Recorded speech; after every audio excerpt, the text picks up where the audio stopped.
Our story begins with the city of Mecca.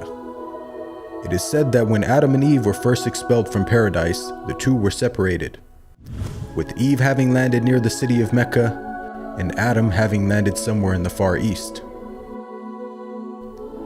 After many years of searching for one another, Adam finally managed to make his way down through the Arabian Peninsula to Mecca, and it was at the top of Mount Arafat, just outside the city of Mecca, where the two were finally reunited. Mecca is also significant because it is considered the first place on earth that God Almighty was worshipped alone. And so, it was at that very spot that Abraham and his son Ishmael built the first house of worship for God.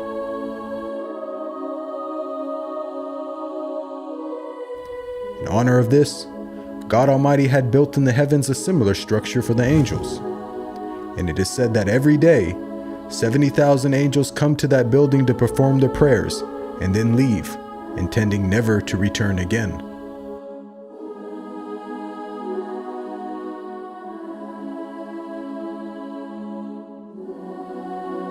When Abraham and Ishmael had finished building the sacred house, there was still one brick that had to be put in its place. And so, Abraham sent his son Ishmael off to find a unique stone that he could put there. But God Almighty destined that the final stone that was to be laid would not be from the material of this world, but instead a stone directly from the heart of paradise. The angel Gabriel then brought the stone down to Abraham, who proceeded to put it in its proper place. It is said that when the stone first came down, it was a pure white color. But due to the impurities of this world and the sinfulness of man, the stone slowly began to fade and eventually turned black. As time passed, the city began to develop, with the people of Mecca remaining upon pure monotheism, worshiping one God alone.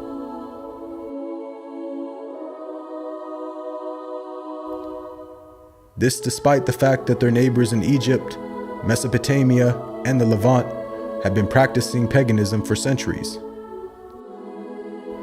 But this was all to change when a merchant by the name of Amr ibn Luhay had decided to conduct his business outside of Mecca. Amr then proceeded to journey northwards until he reached the lands of Levant. There, Amr would witness for the first time things like modern architecture, advanced literature, and of course, the practice of paganism. Amr was so impressed by all that he had seen that before leaving, he asked if he could take one of the idols back home with him. The people agreed, and so Amr took the idol and placed it along with the other goods and merchandise in his caravan.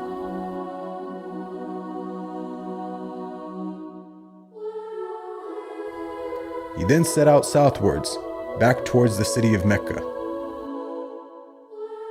When Amr arrived back home, he immediately took the idol and placed it right in front of the sacred house. He then proceeded to tell the people that this was now going to be the God that they worship. Sadly, this concept faced little, if no resistance. And as time passed, the people began to worship more and more different idols, until it is said by the end of the 6th century, there were over 360 different idols surrounding the sacred house in Mecca.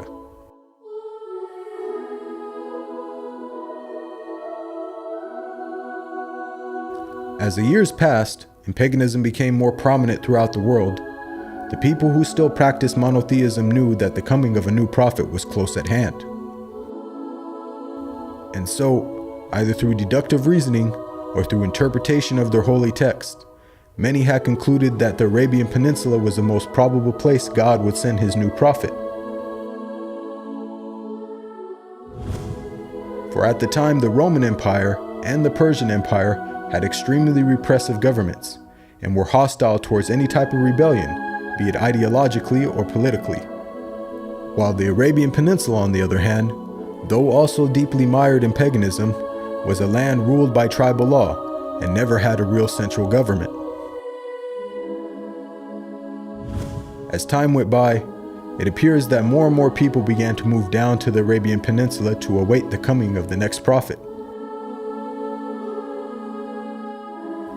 And so, in the very land in which man first worshipped his Creator, and where Abraham built the first house of worship for God alone, it was there where God had destined his last and final messenger would emerge.